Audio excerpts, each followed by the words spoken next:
Hi everyone, I am doctor Kashika Jain और आज इस वीडियो में मैं बात करने वाली हूँ ओसीडी के उस टाइप के बारे में जिसमें कोई भी व्यक्ति बहुत ज़्यादा सामान को इकट्ठा करके रखते हैं और इस टाइप को होर्डिंग ओसीडी कहते हैं। इसमें इंसान को एक आदत पड़ जाती है अपने हर उस सामान को भी जोड़ कर रखने की जिसकी अभी कोई यूज़ नहीं है या फ्यूचर में भी कोई उसकी ज़रूरत नहीं पड़ने वाली।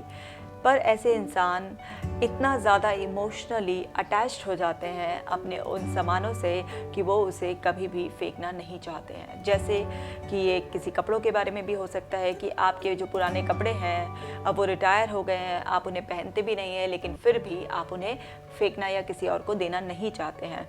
इसी तरीके से आपकी कुछ और मटेरियल जैसे फॉर एग्ज़ाम्पल कि आपका कोई भी वॉलेट है या आपके आसपास सपोज सीडीज़ हैं जो मूवीज़ आप देख चुके हैं, लेकिन फिर भी आप उन कैसेट्स और सीडीज़ को किसी और को इवन देखने के लिए भी नहीं देना चाहते हैं। उनको अपने से दूर करना तो बहुत अलग बात है।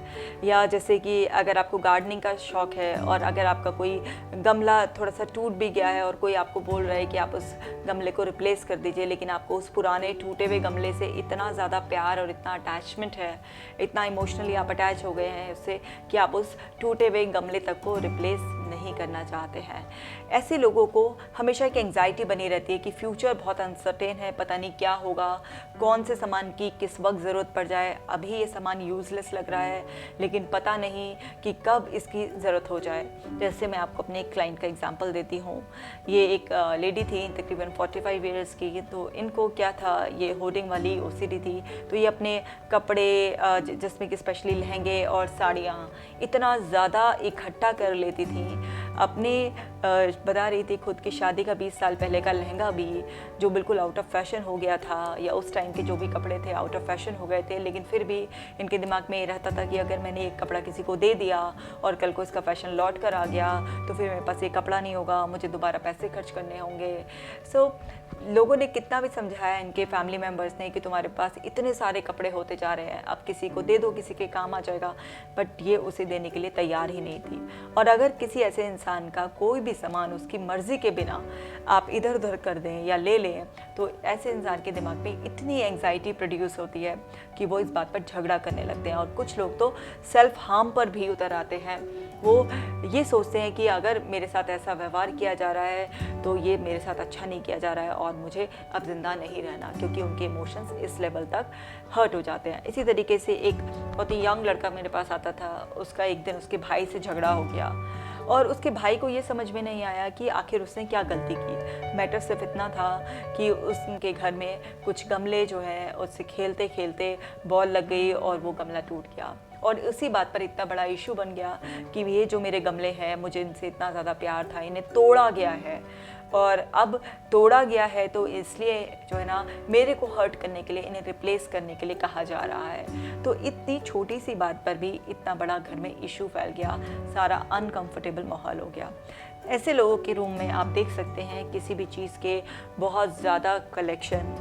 ऐसा उनको बुक्स को लेकर भी हो सकता है, कपड़ों को लेकर भी हो सकता है, कोई डेकोरेटिव आइटम्स को लेकर भी हो सकता है, खाने पीने की चीज़ों को लेकर भी हो सकता है।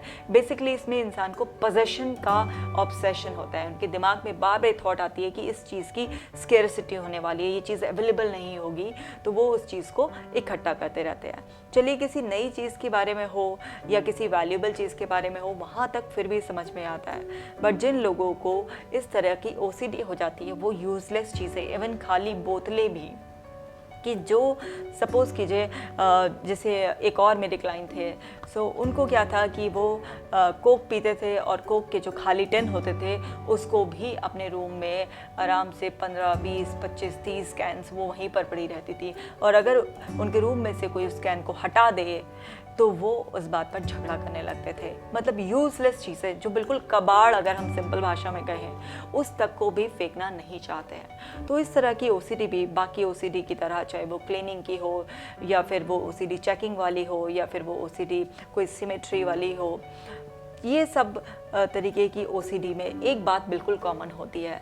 उसमें व्यक्ति के दिमाग में एक थॉट आता है और वो थॉट इतनी सीवियर एंग्जाइटी प्रोड्यूस कर देता है कि इंसान के अंदर उस काम को करने की इच्छा मानिए कि 100 गुना बढ़ जाती है और फिर वो उस काम को करते हैं और उन्हें बहुत सेटिस्फैक्शन मिलता है और फिर उस काम को बार बार रिपीट करते रहते हैं, क्योंकि वो एंग्जाइटी उन्हें बार बार प्रेशराइज करती है और उनको पता भी नहीं होता कई बार कि वो एक ऐसे लूप में फंस जाते हैं जिसकी वजह से उनकी ज़िंदगी दिन ब दिन मुश्किल बन रही होती है। कुछ लोगों को आगे चलकर पता चल जाता है कि ये कोई बीमारी है और इसको ठीक किया जाना चाहिए, तो वो साइकोलॉजिस्ट से या साइकेट्रिस्ट से मिलते हैं और उसके बाद अपनी समस्या शेयर करते हैं। बट बहुत से लोगों को तो ये पता ही नहीं होता कि होर्डिंग की OCD भी एक तरीके की बीमारी होती है। उन्हें लगता है कि हमें शौक है, ये शौक के नाम पर होर्डिंग OCD को अवॉइड कर दिया जाता है और एक टाइम पर आकर ये बहुत बड़ी प्रॉब्लम क्रिएट करने लग जाती है। इसमें भी अगर एंग्जाइटी के लूप को ब्रेक कर दिया जाए तो इस तरीके की OCD से हमें छुटकारा मिल सकता है। डेफिनेटली इसके ट्रीटमेंट के बारे में मैं बात करूँगी, लेकिन इस वीडियो में इतना ही। मैंने OCD पर और भी वीडियोस बनाए हैं, उनका लिंक आपको मिल जाएगा और आप इस वीडियो को अगर किसी के लिए यूज़फुल मानते हैं तो इसे ज़रूर शेयर कीजिए और अपडेट रहने के लिए मेरे चैनल को अभी सब्सक्राइब कर लीजिए और बेल बटन ऑन कर लीजिए। Stay connected.